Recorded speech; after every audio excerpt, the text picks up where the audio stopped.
Welcome back. 2 years ago, an officer at the Dixon County Sheriff's Department opened his laptop. There's no fan turning lazily in the lobby of the Dixon County Sheriff's Department. There isn't a bell that dings when you walk through the front door. From the outside, it looks more like a shopping mall than what you probably picture when I say Dixon County Sheriff's Department. The county is a pretty quiet place. It's a place with history. It's a place kind of wrapped around an interstate. It's a place with an old mill. The Sheriff's Department, alternatively, is tall and modern and wrapped in glass. If you look at the budget for Dixon, Tennessee, for the whole county, one thing jumps out at you. This place spends a lot on their Sheriff's Department, and it shows. It feels like it belongs to the future of Dixon rather than its present. But in the fall of 2014, somewhere in this building, kind of plucked out of time, someone fell victim to a trap from the future. This tool, still in its infancy and crawling from the depths of the internet, that paints a picture of where hacking is headed. Somewhere in the Dixon County Sheriff's Department, someone turned on their laptop, and on their screen, a countdown timer had begun. 72 hours marching down the moment they opened the display. A timer and a message. Your files have been encrypted. There is no way you will ever see them again without the key. If you want the key, you have to pay. This is ransomware, a malicious new breed of malware that takes your digital information hostage. The ransomware that breached Dixon County and a half a dozen other police departments across the United States, it took in almost $3 million before it was conquered by an international joint task force that dismantled it piece by piece. But with hackers creating new breeds of ransomware every day, it represents a future in which cybercrime is more like a business, and almost anyone with the right skills is an entrepreneur. Oh, and Dixon County? They paid the ransom. My name is Jordan Bloemen. And I'm Scott Winder. And this is Ransomware, on this episode of Hack.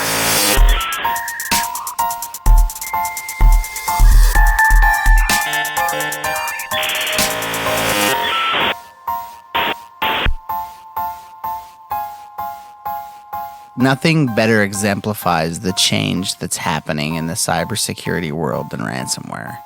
And to me, that's why I find it fascinating. You know, we've had malware for decades, but it was always nuisance malware. And it was, you know, people trying to hack in and people wanted access to things that they weren't supposed to have access to. And now we do it for money. Ransomware is a commercial transaction. And we have moved from hackers in the underworld causing nuisances and looking for stuff and trying to attain access to things that they weren't supposed to hackers generating millions and millions of dollars. I feel like, and this is probably just from the outside looking in, but I have a sense that hacking, there's always been an element of like for profit in hacking. It's just been more at the upper levels of it, where it feels like ransomware is the first time someone just getting into this world for the first time can do something that makes them money almost immediately.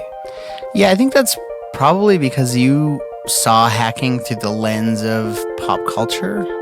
And it's like I saw hacking through the lens of hackers. And a lot of hackers didn't do things to generate money. They didn't make money from hacking.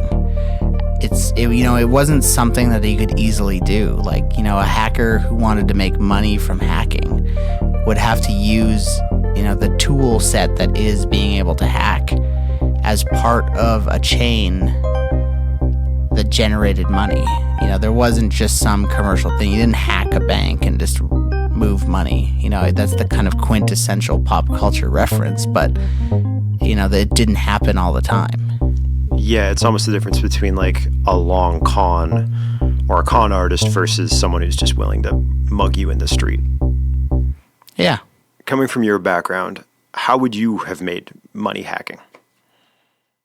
You know, I think it would have been part of the challenge. It would have been part of the excitement. It would have been, what can I do? Okay, I have the ability to attain access to people's communications. Okay, what communications are confidential but relevant to future money? Maybe it's mergers and acquisitions information from Wall Street firms. If I had access to that stuff, then I could trade the market before the news broke. You know, it's part of the clever problem solving that went into hacking. And now we just literally have people, as you said, mugging people in the streets. And that's what ransomware is. The creativity and the cleverness of it is gone. It is just a brute force transaction.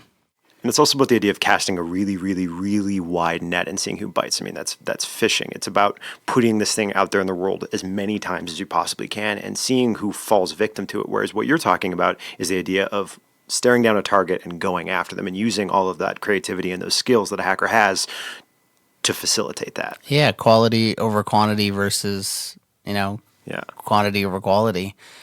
If you send out a phishing scam and demand a Bitcoin ransom from 70 million people and 7 million people pay it, hey, you're a wealthy, wealthy person. If I know what the interest rate decisions are going to be for the United States Federal Reserve hours before they become public, I'm also going to be a very rich person, but I didn't injure people to get it. I think that's the difference. Okay, so what is ransomware? Well, ransomware is, literally malware that holds your computer or your information ransom. And the you in that is very flexible. Could be, your mother, or it could be a hospital, or it could be the FBI. And pretty much all of those people have paid it at some point. Right, so when you say it holds your data hostage, how does it hold data hostage? We can think of holding a person hostage in a very literal way, but how do you hold data hostage? Well, the thing that they've discovered is they can encrypt it and generate a key to decrypt it that's unique to just your data. And then they essentially hold that decryption key hostage. So your data is still in your possession. It's just being encrypted. But if you want to unencrypt it, you need the decryption key from them. So it's using a form of key-based encryption, which we've kind of touched on in other episodes. So this piece of malware infects your computer. It takes all of your data, it encrypts it, and the only way that you can unencrypt it is if you pay them for that key. Correct. And usually it's on some demand time, like a traditional ransom demand. You've got 96 hours to produce $1,500, or else it's all gone. How do you get, without getting too specific, how do you get a piece of software like this onto a victim's computer? The most interesting thing that we might be able to look at in ransomware is the propagation of it. How is it getting spread? And it's getting spread in all kinds of ways, from phishing scams over email to probably the most interesting cases are when people figure out ways to inject it into advertising, which is called malvertising. How do you do that? I think it's ad network dependent, but some ad networks have had flash vulnerabilities or have had HTML5 vulnerabilities that will actually set off an attack vector that ends up with malware being put on your computer. So it's pretty substantial. We'll have to cut this. I don't even want to go down this road, but that might be the most ethical argument for ad blockers I've heard yet, is that they're unsecure platforms and people can use them to inject stuff on your computer. Yeah. You could probably spend a few months researching and put together a pretty strong argument for that. That's bananas. Yeah. Okay, so someone decides that they want to try and do this. They want to put ransomware on the world. Again, without being too specific, where do people find these things? Like, this is not a piece of software that I can download off the App Store. Most of them are kind of custom written, but like a lot of the organized crime that's using it now, somebody might have written it a long time ago. Like CryptoLocker is a big one. There's a new one that's flying around right now. It's not new, but it's kind of having a resurgence right now called Locky. And yeah, these were written by people like CryptoLocker's in its, I don't remember, 5th, 6th version maybe. Like it's been around for a while. So they're generally custom written, shared amongst specific groups. So right, and if they're not custom written, yeah, so or they're copycats. So they're clones of this original good idea, if you want to say it's a good idea, but appears to make organized crime millions and millions of dollars. So I guess it's good to some people. Okay, so do you pay these people? Well, I think the general consensus is yes. Like, I think the FBI pays them. I know a sheriff's department in the States paid them, which we talked about in the opening. Hospitals have paid them. It's really do or die. So I think you have to make a personal decision of whether what they have of yours is worth what they want you to pay for it. So if it's the operating spreadsheets for your business and it would cost you hundreds of thousands of dollars to pay to get them back, or you could just give them $1,500, I think the economic utility of that statement speaks for itself. It is distinct from a classic hostage situation in that they don't have a person that they're responsible for at the end of this. The data's on your computer, it's just encrypted, so it doesn't really matter to them one way or another whether or not you pay it. If you decide not to pay, you're just out your data and they're still out there in the world. Nothing bad has happened to them. Yeah, and I think there's some organizational structure behind that too, where it's like there's call centers for a lot of the big organizations that do this. So you're completely removed. The person who is in charge of writing the code isn't probably the person who's in charge of having it deployed, who isn't the person who's in charge of communicating with the hostages.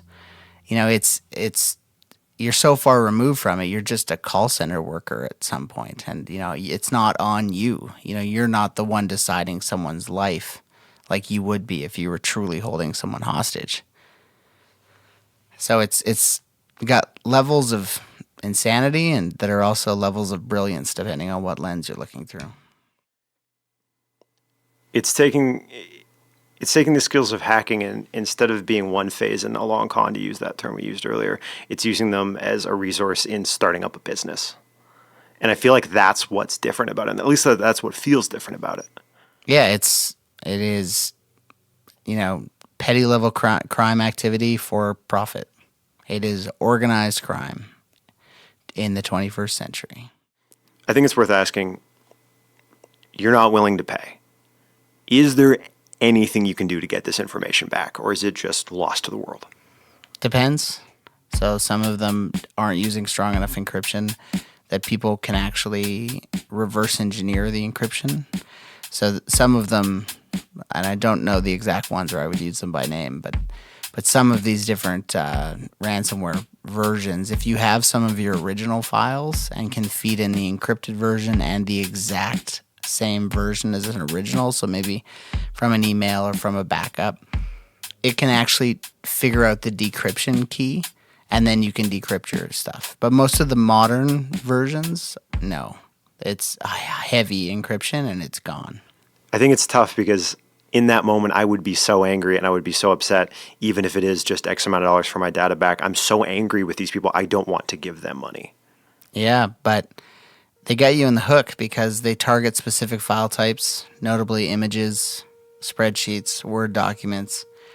So imagine if you were writing a book, keeping photo diaries of all your family, and as all photos have pretty much gone digital at this point, all of your memories.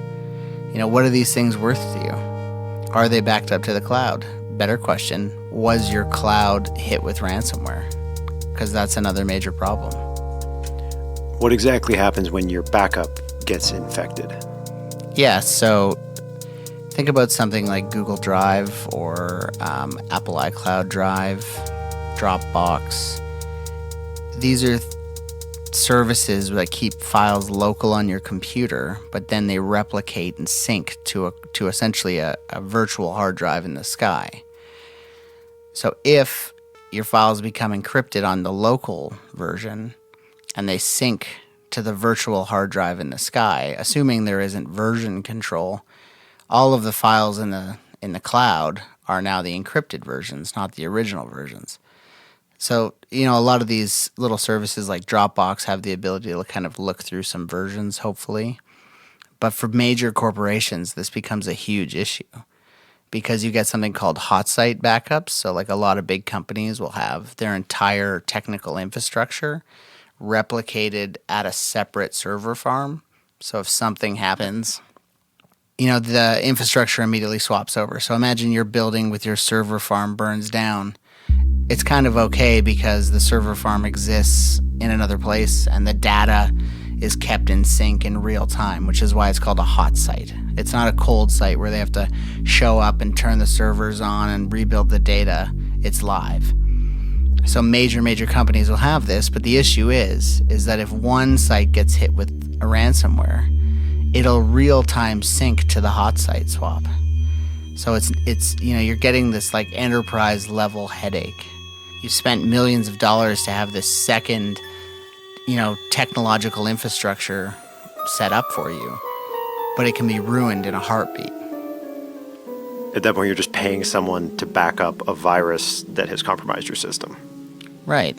Well, if you think about it, something like a fire, like a traditional hazard, a building burns down and it's a huge incident, but can be less destructive to a company than ransomware can be. So that's when the ransoms start to get out of control.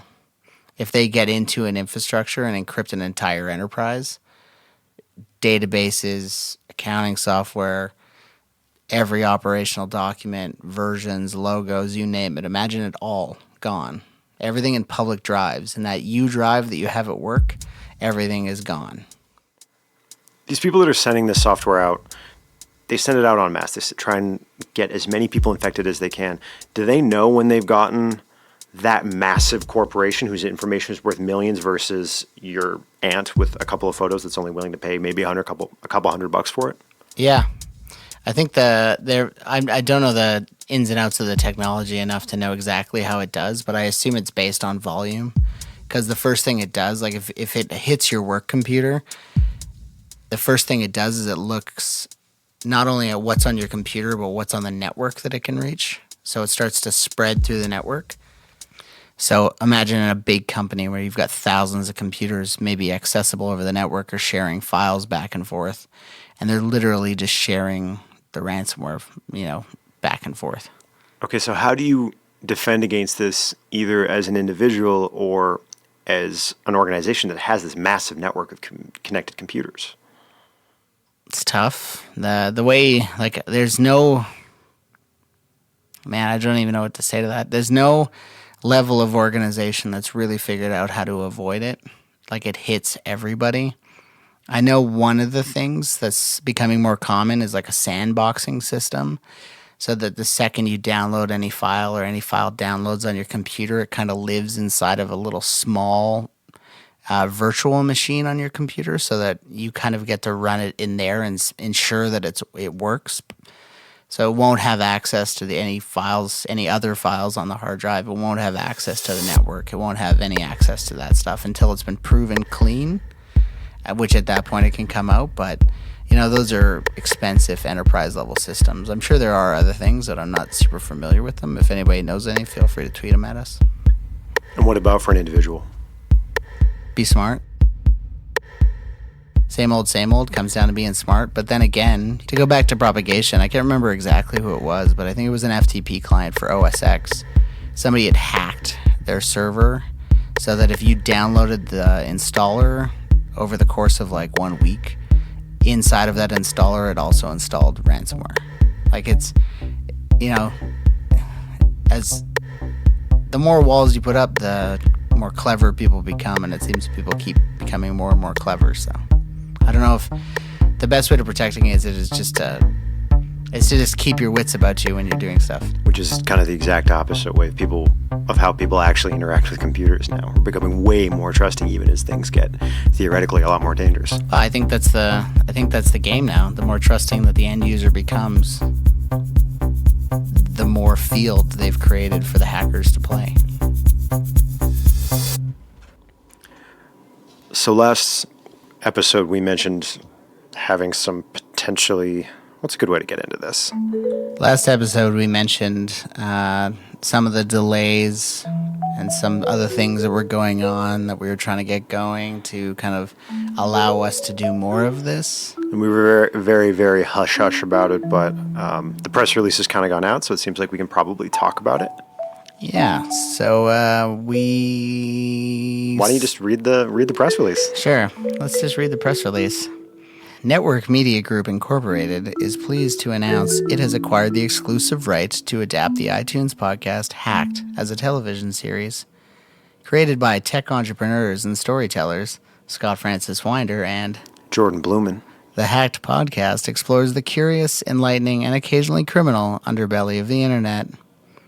With the podcast currently attracting tens of thousands of followers for each new installment, Network and the Hacked creators will expand the scope and scale of the storytelling to bring its legions of podcast followers, that's you guys, an even bigger payoff with a deeper dive into the myriad of mysteries and other compelling stories lurking in the online world. We're the worst. We just read our entire press release. That is not the entire press release. No, that's the first paragraph. But anyway, so we might make a TV show. That's what we're working on. It doesn't mean that we're going to get to make it, but it means that some very, very nice people want to try and make it. So hopefully that was worth the big old delay between the last batch of episodes. We're super ecstatic about it, truthfully. Jordan and I would love to make a TV show, and this seems like a great TV show to make. But in the meantime, we're going to keep trying to make podcast episodes. Yeah, and if you happen to be a person that works at a major television network that wants to buy a TV show, then you should buy ours. And on that note, my name is Jordan Bloemen. And I'm Scott Winder. Thanks for listening to this episode of Hacked.